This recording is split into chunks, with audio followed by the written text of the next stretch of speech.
Bonjour à tous, c'est Roland pour une nouvelle analyse. Aujourd'hui, on va voir la paire USD JPY, donc dollar contre yen. On est en unité de temps journalière et il est actuellement 17h14. Donc je précise ça parce que généralement je fais des vidéos assez tard le soir, ce qui fait que j'ai la bougie courante qui est clôturée, et enfin plus ou moins ou très proche. Là, on a encore un peu de marge avant la soirée. Je précisais ça au cas où on ait des mouvements et qu'on ne respecte pas la bougie courante actuelle qui est celle-ci. Alors. Donc, globalement, si on regarde le marché, ça fait un petit moment qu'on n'a pas fait d'analyse. On a une situation très orange, c'est-à-dire que là, c'est même une situation en termes de trading qui est plutôt pas spécialement agréable à trader, parce qu'à la fois on a du range plutôt serré, puis après plutôt large, donc ça fait sauter les stops, c'est assez compliqué. Alors globalement, on est plutôt délimité par deux droites, enfin par plusieurs, hein, je vais en tracer d'autres. Voilà, là on a au niveau des horizontales, on a plusieurs seuils techniques importants qui décrivent le range. Voilà, donc là je les ai à peu près tous matérialisés. Enfin, il y a une résistance aussi ici importante, voilà, vers ces niveaux. Là on a à peu près tous les niveaux globalement, hein, de support et de résistance importants. Évidemment il y en a d'autres, puisqu'on est en range, on a plein de rebonds dans tous les sens. Ça fait des zones de plus haut, de plus bas qui peuvent jouer résistance. Donc là, évidemment, vous voyez, on a un range très large, à la fois très serré, parce qu'il y a des endroits ici, là c'est idéal pour trader en range. Toute cette partie, là, on trade au milieu. Alors, les couleurs sont pas splendides, là. On va changer ça. On va mettre noir. Non, c'est jaune sur noir. Pour que ça aille à peu près bien à mon souvenir. Voilà. Donc là, dans toute cette zone, là, on pouvait trader aisément les rebonds entre les bandes de Bollinger. On pouvait faire pas mal de pips, hein, sur le coup. Et puis bon, après là, on a une zone de forte volatilité aller-retour. Hein. Bon, il y a eu aussi la crise avec le raz-de-marée au Japon, hein, qui a beaucoup joué là-dedans. Mais je veux dire, là, on a eu une zone d'aller-retour important.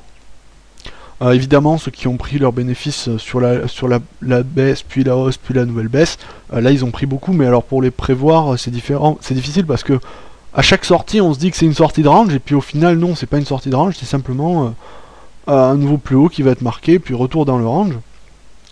Donc maintenant, on va revenir aux faits actuels. Alors là, pour moi, l'analyse, elle est valable à très court terme. À moyen terme, c'est vraiment ça serait assez prétentieux de dire que ça va arriver, mais pour moi, actuellement, donc j'ai supprimé une droite de résistance, de support plutôt, on va être baissier sur les prochains jours, donc peut-être juste demain, peut-être demain, enfin lundi et mardi plutôt, mais on est plutôt baissier sur les quelques jours à venir.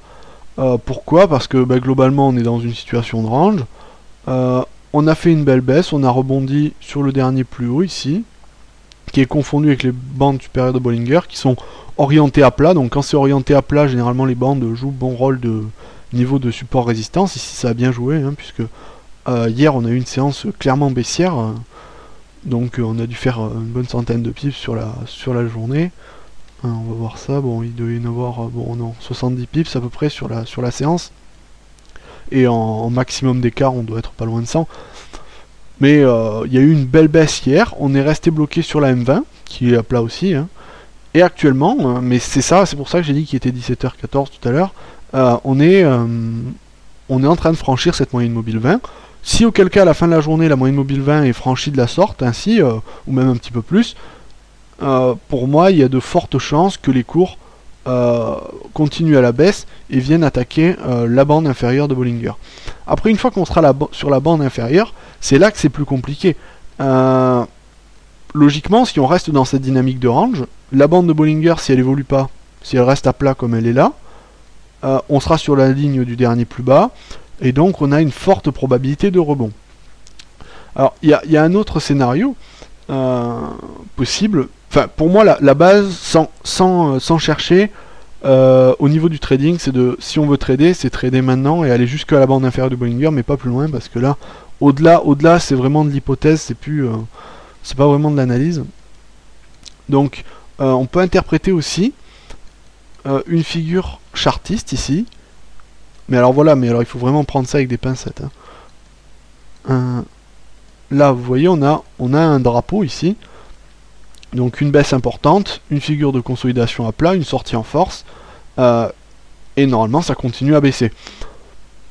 Bon, si on considérait qu'on était en phase de tendance, évidemment, là j'aurais dit ça va baisser sur très longtemps. Si on prend les objectifs théoriques de cette figure, on va en être rendu là à peu près, voilà. Bon, si on va faire assez serré, on applique sur le plus haut de point de sortie, et on serait sur la zone ici du dernier plus bas en fait, hein, du dernier plus bas, du plus bas historique de ce range. C'est possible, je suis pas vraiment, je serais pas étonné que ça arrive, mais je pense que c'est un peu trop audacieux de trader ce risque-là. Mais après, bon, ça fait énormément de gains évidemment si on prend ce trade à la baisse jusque-là. Le problème, c'est évidemment, c'est comme j'ai dit, on est en phase de range et donc potentiellement il y a plus de chances qu'on rebondisse plutôt qu'on ne traverse. Donc c'est dangereux. C'est là le vrai dilemme. Je pense qu'il faudra observer le comportement des cours au niveau de support ici. Si on le franchit là, je pense qu'il y a des chances qu'on arrive jusqu'à ces niveaux d'objectifs théoriques à peu près, autour des 76 690. Ça me semble possible. Après, il faut dire aussi qu'on a une tendance de fond globale sur l'USD JPY qui est, comme vous le voyez, très baissière depuis très longtemps, et il y a assez peu de chances qu'on retourne. On a au fond un scénario un petit peu similaire à celui-là. On a une phase de consolidation, ici elle est un peu plus, elle est orientée à la hausse, mais on a une phase de consolidation importante, et on pourrait considérer cela aussi. Mais après, la vraie question, c'est de savoir est-ce que c'est maintenant que ça va redémarrer à la baisse. C'est très difficile à savoir, mais pour moi, cette figure ici, si je prenais pas en compte cette phase de range, m'indique clairement un signal baissier sur plusieurs bonnes semaines. C'est ce que je pense. Après voilà, c'est que il faut voir ce qui va se passer au niveau des bandes inférieures de Bollinger et du support technique ici, que je dirais à peu près autour des 79, 96. Une fois qu'on y sera, là, je pense qu'on pourra voir ce qui se passe. Pour l'instant, au niveau du trading, je ne conseillerais pas d'aller plus loin que la bande inférieure de Bollinger. Voilà. Donc pour ça, c'est difficile d'en dire plus parce que là, on est vraiment dans une situation compliquée. C'est pour ça qu'actuellement, bon, je trade pas trop. Bon, hier, j'ai fait un trade sur cette paire, mais j'évite de trader l'USD JPY à cause de ces mouvements. C'est pas assez clair, c'est pas assez marqué, c'est du range et à la fois il y a de l'amplitude, c'est volatile, c'est compliqué. Donc, comme je le répète, il vaut mieux aller chercher ses gains rapidement sur l'USD JPY actuellement. Vaut mieux pas trop laisser courir, ou alors il faut fractionner sa position par clôture partielle. Mais l'idée là, pour moi, si je t'ai amené à trader, mais je trade pas trop en swing en ce moment, enfin là c'est plutôt du court terme, moyen terme. Ça serait de couper une partie des... Si on voulait vendre maintenant, couper une partie des positions au niveau de la cassure ici, enfin du support, quoi qu'il se passe, et après laisser courir le reste, passer son stop au break-even, c'est-à-dire au niveau du 0, et là on prend plus de risques. Pour moi c'est vraiment la stratégie, donc je vais expliquer ça rapidement comme ça. C'est-à-dire qu'on va trader, ici on prend une position. À ce niveau-là, actuellement, on prend une position. Bon, c'est pas des conseils que je vous donne, hein, faut pas forcément suivre, hein, c'est que si vous êtes en accord avec ma stratégie, en accord avec mon analyse. Prendre une position ici, shorter jusque-là, jusqu'au niveau du plus bas, jusqu'à la bande de Bollinger, couper la moitié des positions ici, et bon, si ça rebondit, coupez tout à la limite, mais si ça traverse, gardez la moitié des positions jusque-là, et au moment où on a coupé, on passe son stop, c'est-à-dire le stop qu'on aurait placé, je conseille de placer, c'est difficile à placer là, hein. Si on veut être large, il faudrait placer, si on veut être cohérent, il faudrait placer au-dessus du dernier plus haut, là bon on dit qu'on le place un petit peu plus court, il faudrait le replacer au niveau du stop, du niveau d'entrée, et là on serait parfaitement protégé, on prendrait pas forcément des gros gains, mais si la position continue à baisser jusqu'à cette fameuse zone d'objectif théorique, là on prendrait énormément de gains. Donc pour moi c'est la stratégie la plus viable dans ce concept. Il faut éviter vraiment de prendre la position jusqu'aux objectifs théoriques en un coup, c'est trop risqué. Et prendre une position jusqu'au dernier plus bas ici, jusqu'à la zone des bandes de Bollinger, c'est un peu trop, il n'y a pas assez d'objectifs, le ratio gain-perte serait trop faible.